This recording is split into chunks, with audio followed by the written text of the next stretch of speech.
রিজিকের রেসপন্সিবিলিটি আল্লাহ, রিজিক নিয়ে চিন্তা আল্লাহর। তো আল্লাহর চিন্তা আমি করলে হবে? বলেন, যেটার দায়িত্ব আল্লাহ, যে রেসপন্সিবিলিটি আল্লাহর, ওই রেসপন্সিবিলিটি আমি নিলে হবে? হবে না। তাহলে আল্লাহ তাআলা নিজেকে আর রাজ্জাক বলে কোরআনে আমাদের সামনে উপস্থাপন করেছেন। রাজ্জাকের তিনটা বৈশিষ্ট্য আছে, যেই সত্তার মধ্যে তিনটা বৈশিষ্ট্য খুঁজে পাওয়া যায় তিনি হচ্ছেন আর রাজ্জাক, দ্য প্রোভাইডার, দ্য সাস্টেইনার। আর রাজ্জাক কোন সেই তিন গুণ? এক নম্বর গুণ হচ্ছে নো ডেফিসিয়েন্সি, তার কোনো অভাব থাকবে না। হু continuously provide sustenance to his creatures, যে লাগাতার নিয়মিত প্রতিনিয়ত তার সৃষ্টিকে রিজিক দেন এবং গোটা বিশ্বকে রিজিক সরবরাহ করতে যেয়ে তার ধনভাণ্ডারের 1 ইঞ্চিও কমে না। সুবহানাল্লাহ বিহামদি।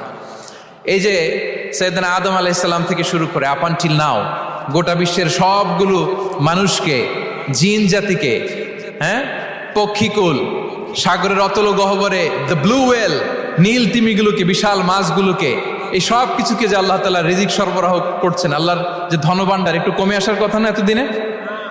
কি বলেন? এত হাজার হাজার বছর রিজিক দেওয়ার পরও তার ধনভাণ্ডার কমে নাই? না। আল্লাহ বলে তোমাদের যার যা লাগবে, যার যা চাহিদা, যার যেটা দরকার সবও যদি দিয়ে দেয়, আমি আল্লাহর ধনভাণ্ডারের 1 ইঞ্চিও কমবে না। আর Razzak যুল কুওয়াতিল মাতিন, the provider, the sustainer. তাহলে রাজ্জাক হতে হলে ওই সত্তার তিনটা গুণ লাগে। এক হচ্ছে নো ডেফিসিয়েন্সি, তার কোনো ঘাটতি থাকতে পারবে না। 2 নম্বর কোয়ালিটি হচ্ছে নেভার ফরগেটফুল, তিনি ভুলতে পারবেন না। Who never forget the needs of his creation, তার সৃষ্টির কোথায় কার কখন কোনটা লাগে এটা ভুলে গেলে চলবে না। ধরেন তিনি নর্থ আমেরিকাতে, এখানে কানাডায় যারা আছে, আমেরিকাতে যারা আছে, তাদেরকে রিজিক দিচ্ছে। ওদিকে সাউথ আমেরিকাতে, ব্রাজিলে, আর্জেন্টিনার জঙ্গলে কিছু জনগোষ্ঠী রয়ে গেছে, এদের কথা আল্লাহ ভুলে গেছে। তারা বেঁচে থাকতে পারবে? আফ্রিকার জঙ্গলে যারা আছে তাদেরকেও যে রিজিক দিতে হবে, যখন যেটা লাগে সরবরাহ করতে হবে, এটা যদি আল্লাহ ভুলে যায় তোরা বাঁচবে? বলেন। তাহলে যিনি আর রাজ্জাক তিনি হচ্ছেন নেভার ফরগেটফুল, কখনো তার সৃষ্টির কখন কি লাগে এটা কখনো তিনি ভুলতে পারবেন না। আল্লাহ তাআলা ভুলেন না, তিনি ভুলেন না, তিনি সব খেয়াল রাখেন। যখন যার যেটা যতটুকু দরকার তখন তাকে ততটুকু যিনি দেন তার নাম হচ্ছে রাজ্জাক। রাজ্জাক হতে গেলে যেই কোয়ালিটি লাগে তার 3 নম্বর কোয়ালিটি হচ্ছে কম্প্যাশনেট। কম্প্যাশনেট, দয়ালু, অনেক বেশি দয়ালু, এত বেশি দয়ালু যে তার বিরোধিতা করলেও তাকে রিজিক দেয়া থেকে তিনি বঞ্চিত করেন না। His disobedience affects the risk but not stop the risk. আপনি যদি আল্লাহর অবাধ্য হন, আপনার রিজিকের বারাকা হয়তো কমে যাবে কিন্তু রিজিক বন্ধ হবে না। যে গোটা বিশ্বে যারা অবিশ্বাসী আছে, যারা নাস্তিক আছে, যারা আল্লাহদ্রোহী আছে, তারা কি খেয়ে পরে বেঁচে নাই? বলেন, তাদেরকে কি আল্লাহ তাআলা রিজিক দিচ্ছে না? এই তো সুবহানাল্লাহ। কম্প্যাশনেট, এত দয়ালু, তার যারা বিরোধী, তাকে যারা গালি দেয়, তাকে যারা বিশ্বাস করে না, তাকে যারা সেজদা দেয় না, তিনি তাদেরকেও খাওয়ায়, তিনি তাদেরকেও সুস্থ রাখে, তিনি তাদেরকেও হাত খুলে দান করে। আল্লাহু আকবার। রাজ্জাক, ইন্নাল্লাহা হুয়া রাজ্জাকু যুল কুওয়াতিল মাতিন। তাহলে এই 3টা গুণ থাকতে হবে রাজ্জাক হতে হলে: no deficiency, never forgetful, compassionate. এবং আল্লাহ তাআলা বলছেন, আম্মান হাযাল্লাযী ইয়ারযুকুকুম ইন আমসাকা রিজকা বাল লাজ্জু ফি উতুমি ওয়া নুফুর। সূরাতুল মুলক আল্লাহ বলেছেন যে তিনি যদি রিজক বন্ধ করে দেয় তাহলে এই রিজক তোমাদেরকে কে দিবে? আছে কেউ দেয়া? সূরা মুলকের শেষ আয়াতে আল্লাহ বলেছেন যে তোমরা যে সুমিষ্ট পানি খেয়ে বেঁচে আছো, এটা যদি একেবারে জমিনের অতল গহ্বরে আমি নিয়ে যাই, কে এনে দিবে তোমাদেরকে পানি? কে এনে দিবে সুমিষ্ট পানি? এজন্য বিষ্ণু ঈসা ইসলাম পানি খেয়েই তিনি পড়তেন, আলহামদুলিল্লাহিল্লাযী জাআলা হাযাল মাআ আযবান ফুরাতান বিরাহমাতিহি ওয়া লাম ইয়াজআলহু মিলহান উজাজান লিযুনুবিনা।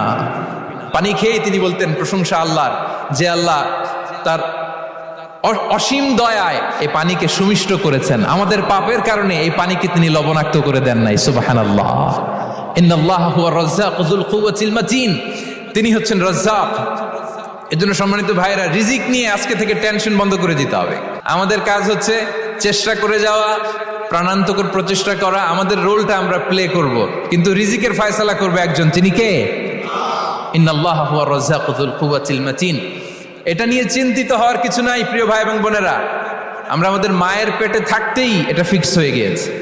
আমরা যখন মায়ের পেটে ছিলাম, ইন্না আহাদাকুম ইজমাউ খালকুহু ফি বাতনি উম্মিহি 40 ইয়াওমান সুম্মা ইয়াকুনু আলাকাতান মিসলা যালিক সুম্মা ইয়াকুনু মুদগাতান মিসলা যালিক। আমরা যখন মায়ের পেটে ছিলাম 40 দিন আমরা নোতফা স্টেজে ছিলাম, 40 দিন আমরা আলাকা স্টেজে ছিলাম। আমার মায়ের জরায়ুর দেয়ালে আমি লেপ্টে ছিলাম। 40 দিন আমরা ছিলাম এ ভেরি লিটল ফ্ল্যাশ, একটা ছোট্ট গোশতের টুকরা। এরপর আল্লাহ তাআলা ফায়ুরসালু ইলাইহিল মালাক, মায়ের পেটে একজন ফেরেশতা পাঠালেন। ফায়ানফুখু ফীহির রূহ, he breathed into him the spirit, তিনি রূহের ফুৎকার দিলেন।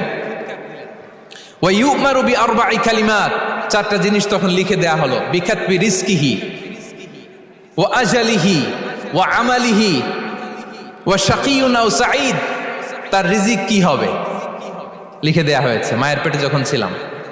আপনারা তো এখন চিন্তা করতেছেন, চিন্তিত, কিন্তু মায়ের পেটে থাকতে আল্লাহ তাআলা এই রিজিককে ফিক্স করে দিয়েছেন। সুবহানাল্লাহি বিহামদি। এবং যে রিজিক আমি আমার মায়ের পেটে থাকতেই আল্লাহ তাআলা লিখে দিয়েছেন, সেই রিজিক ভোগ না করে আমি কোনোদিন মরবো না। বিষ্ণু ইসলাম আমাদেরকে জানিয়েছেন, তোমার জন্য যে রিজিকের বন্দোবস্ত, যেই অ্যালটমেন্ট আছে, সেটা ভোগ না করে, উপভোগ না করে তুমি মরবে না। এবং সেটা আপনি উপভোগ করবেন, আপনার কাছেই আসবে। ধরুন আপনারা যে ফল আমেরিকাতে খান, এটা কি আমেরিকায় চাষ হয় ফল, নাকি কানাডা মেক্সিকো থেকে আসে? কোত্থেকে আসে? কোত্থেকে? এখানেই হয়, আবার বাইরে থেকেও আসে। Okay fine. লেটস সে আপনি যে অ্যাপেলটা দিয়ে আজকে ব্রেকফাস্ট করলেন, যে অ্যাপেলটা আপনি খেলেন, এটা মেক্সিকো থেকে এসেছে। ওই অ্যাপেলটা যখন কুড়ি অবস্থায় ছিল, মুকুল অবস্থায় ছিল, তখনই ওটার মধ্যে আপনার নাম লেখা। এর মধ্যে কত পাখি এসে ওই গাছে বসেছে, কত মুকুল নষ্ট করেছে, ওইটা নষ্ট করে নাই, কারণ ওইটা আপনি খাবেন। ওইটা পুষ্ট হয়ে সুন্দর একটা ফল হয়ে ইম্পোর্টেড হয়ে এটা আমেরিকাতে আসলো, আমেরিকার বাজারে। অনেক মানুষ ওই ফলটা সুপার মার্কেটে যে ধরে চড়ে নেড়ে আবার রেখে দিয়ে চলে গেছে, নেয় নেই। ওইটা সে খাবে না, কারণ ওইটা আপনার রিজিকে লেখা। ওই ফল আপনি নিয়ে আসলেন, বাসায় অনেকে অ্যাপেল খাচ্ছে, কিন্তু ওই অ্যাপেলটা খাবে না, কারণ এটা কে খাবে? সুবহানাল্লাহ পড়তে পারলেন না মজা করে? আল্লাহু আকবার। আপনার জন্য যে রিজিক নির্ধারিত, এটা আপনিই খাবেন। এর মধ্যে আপনি মরে যেতে পারতেন, বাসা থেকে অন্য কোথাও চলে যেতে পারতেন, কিন্তু না, মরবেনও না, অন্য কোথাও যাবেনও না ওইটা খাওয়ার আগে। This is the essence of risk, this is the essence of provision, sustenance. ইন্নাল্লাহা হুয়ার রাজ্জাকু যুল কুওয়াতিল মাতিন। মায়ের পেটে থাকতে নির্ধারিত, ওই ফল কেউ টাচ করবে না up until you try it. This is risk. এই কথাটাই বিষ্ণু ঈসা ইসলাম খুব সুন্দর করে বলেছেন, লা তামুতু নাফসুন হাত্তা তাস্তাকমিলা রিজকাহা। অন্য বর্ণনায় এসেছে লা তামুতু নাফসুন হাত্তা তাস্তাউফিয়া রিজকাহা। মানুষের জন্য যে রিজিকের বরাদ্দ, সেটা উপভোগ না করে, সেটা না খেয়ে ওই মানুষ এই দুনিয়া থেকে বিদায় নিতে পারে না। তাহলে আমার রিস্ক ভোগ না করে আমি মরবো না। এবং এটা যেহেতু আপনার জন্য নির্ধারিত, এটা আপনি পাবেনই। এখন এটা কি হালাল পন্থায় আপনি পাবেন না হারাম পন্থায় পাবেন, দ্যাট ইজ ইউর ডিসিশন। আপনার রিস্ক আপনার কাছে আসবে। এটা নির্ধারিত না অনির্ধারিত বলেন তো? আমি সবার কাছ থেকে শুনবো, রিস্ক কি নির্ধারিত না অনির্ধারিত? ফিক্সড, নির্ধারিত। ফর এন এক্সাম্পল, ধরুন আপনি সারা জীবনে 1 কোটি টাকা ইনকাম করবেন। কয় কোটি? 1 কোটি টাকা ইনকাম করবেন, এটা নির্ধারিত, আল্লাহ তাআলা ফিক্স করে ফেলেছেন, এটা আল্লাহর সিদ্ধান্ত। কিন্তু এই 1 কোটি হালাল পন্থায় আপনি উপার্জন করবেন না হারাম পন্থায়, এটা আপনার সিদ্ধান্ত। So now the decision is years. যদি আপনি পরিশ্রমী হন, যদি আপনি সৎ পথ অবলম্বন করেন, তাহলে ওই 1 কোটি আসবে আপনার কাছে, কিন্তু হালাল পন্থায়। আর যদি আপনি হালাল হারাম মিক্স করেন, টেবিলের উপর দিয়েও নেন, নিচ দিয়েও নেন, আসবে কিন্তু 1 কোটি। আসবে কয় কোটি? কথা বোঝে নাই বোধহয়। টেবিলের নিচ দিয়েও যদি নেন সারা জীবনে আপনি পাবেন কত? 1 কোটি। So now the decision is years, সিদ্ধান্ত আপনার। হালাল পন্থায় উপার্জন করবেন না হারাম পন্থায়? বলেন হালাল না হারাম? হারামের সাথে আমাদের কোনো সম্পর্ক? হারামকে আমরা এই কনভেনশন সেন্টার থেকে না বলে দিলাম, আওয়াজ করে বলুন নো। হারামের সাথে আমাদের কোনো সম্পর্ক?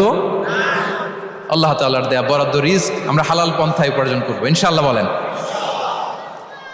তাহলে মায়ের পেট থেকে নির্ধারিত হয়ে গেল, আমারটা আমি পেলাম, হালাল ভাবে আমি নিব। আরেকটা জিনিস মনে রাখতে হবে যে কেউ কারো রিজিকে ভাগ বসায় না, কেউ না। আমরা অনেকে মনে করি যে আমি ওকে দিলাম, ওকে খাওয়াইলাম, আমি বোধহয় খাওয়াইলাম। না, সে আপনারটা খায় নাই, সে তার রিজিকই খেয়েছে। আমাদের ঘরে আমাদের বন্ধু বান্ধব আসে অনেক সময়, আমাদের ঘরে অনেক সময় অতিথি আসে, তাদেরকে আমরা আপ্যায়ন করি, তাদেরকে খাওয়াই। আসলে সে আমারটা খায় না, সে কারটা খায়? তার নিজেরটাই খায়। বিষ্ণু ইসলাম এটা খুব সুন্দর করে বলেছেন। ওনার কাজিন চাচাতো ভাই আব্দুল্লাহ ইবনে আব্বাসকে একদিন অনেক নাসিহা করছিলেন, করতে করতে এক পর্যায়ে তিনি বললেন ওয়ালাম, ইবনে আব্বাসকে বলছেন ওয়ালাম আন্না মা আসাবাকা লাম ইয়াকুন লিইখতিআক ওয়া মা আখতাআকা লাম ইয়াকুন লিইউসিবাক। আব্দুল্লাহ, জেনে রেখো, যেটা তুমি পাওয়ার এটা তুমি কোনোদিন হারাবা না। যেটা তোমার হওয়ার কথা ছিল ওটা তুমি কোনোদিন মিস করবা না।